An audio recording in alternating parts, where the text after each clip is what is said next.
Assalamualaikum warahmatullahi wabarakatuh. Salam sehat. Perkenalkan, saya Vira Indriati, mahasiswa keperawatan dari Universitas Muhammadiyah Kudus. Pada kesempatan kali ini, saya ingin memberikan edukasi mengenai self-management atau perawatan diri hipertensi. Perawatan diri hipertensi merupakan perilaku yang dilakukan oleh pasien hipertensi secara mandiri untuk mengontrol tekanan darah, mencegah komplikasi, dan meningkatkan kualitas hidup pasien hipertensi. Terdapat 5 komponen dalam self-management atau perawatan diri hipertensi. Yang pertama, integrasi diri. Yang kedua, regulasi diri. Yang ketiga, interaksi dengan tenaga kesehatan. Yang keempat, pemantauan tekanan darah. Yang kelima, kepatuhan terhadap pengobatan yang dianjurkan. Untuk memahaminya, mari kita bahas satu persatu. Yang pertama, integrasi diri. Integrasi diri merupakan kemampuan seseorang untuk peduli dan menerapkan perilaku hidup sehat dalam kehidupan sehari-hari. Lalu, apa saja perilaku hidup sehat yang dapat diterapkan pada pasien hipertensi? Yang pertama adalah berolahraga secara rutin.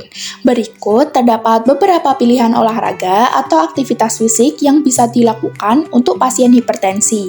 Di antaranya, berjalan dengan durasi yang dianjurkan adalah 30-40 menit per hari.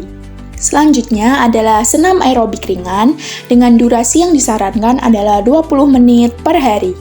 Bersepeda santai dengan durasi 30 menit per hari.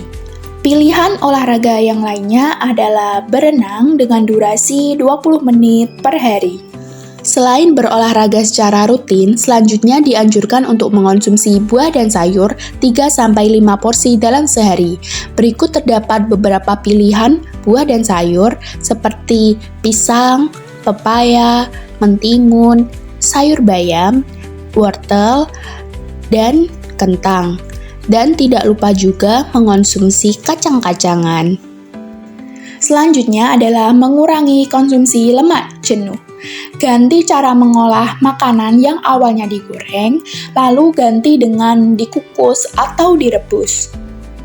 Kurangi juga mengonsumsi daging merah, mie instan, keju, susu, mentega, aneka olahan dari minyak kelapa, dan makanan kalengan. Berikutnya adalah membatasi konsumsi garam. Konsumsi garam yang disarankan untuk pasien hipertensi adalah kurang dari 1 sendok teh per hari atau setara dengan 6 gram. Mengurangi penggunaan MSG atau penyedap rasa, kecap, dan saus-sausan. Pasien hipertensi juga disarankan untuk mengontrol emosi dengan cara mendengarkan musik, istirahat, atau berbicara dengan keluarga ataupun teman. Selanjutnya adalah berhentilah merokok. Komponen perawatan diri yang kedua adalah regulasi diri, meliputi yang pertama, memantau tanda dan gejala yang dirasakan tubuh. Yang kedua, mencari tahu penyebab timbulnya tanda dan gejala yang dirasakan tubuh. Yang ketiga, melakukan tindakan untuk mengatasi tanda dan gejala yang dirasakan oleh tubuh.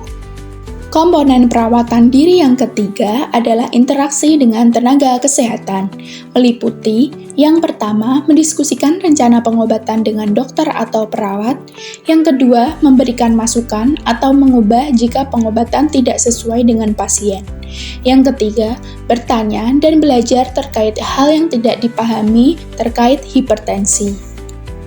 Jangan lupa untuk meminta bantuan orang lain. Meminta bantuan keluarga untuk membantu mengontrol tekanan darah, dan bertanya bagaimana cara mengontrol tekanan darah kepada teman, tetangga, atau pasien lain. Komponen perawatan diri yang keempat adalah pemantauan tekanan darah, meliputi yang pertama, pergi ke dokter untuk memeriksa tekanan darah saat merasa sakit. Yang kedua, pergi ke dokter untuk memeriksa tekanan darah ketika mengalami gejala tekanan darah rendah. Yang ketiga, memeriksa tekanan darah secara rutin untuk membantu membuat keputusan perawatan diri terkait hipertensi. Komponen yang kelima adalah kepatuhan terhadap aturan yang dianjurkan. Di antaranya, yang pertama, mengonsumsi obat antihipertensi sesuai dengan dosis yang telah ditentukan oleh dokter. Yang kedua, meminum obat antihipertensi dengan waktu yang benar. Dan yang ketiga, melakukan kunjungan klinik atau puskesmas rutin setiap 1-3 bulan. Perawatan diri selalu dimulai dengan kesadaran diri. Mari atasi hipertensi dengan meningkatkan perawatan diri. Sekian video edukasi terkait self-management atau perawatan diri hipertensi. Terima kasih.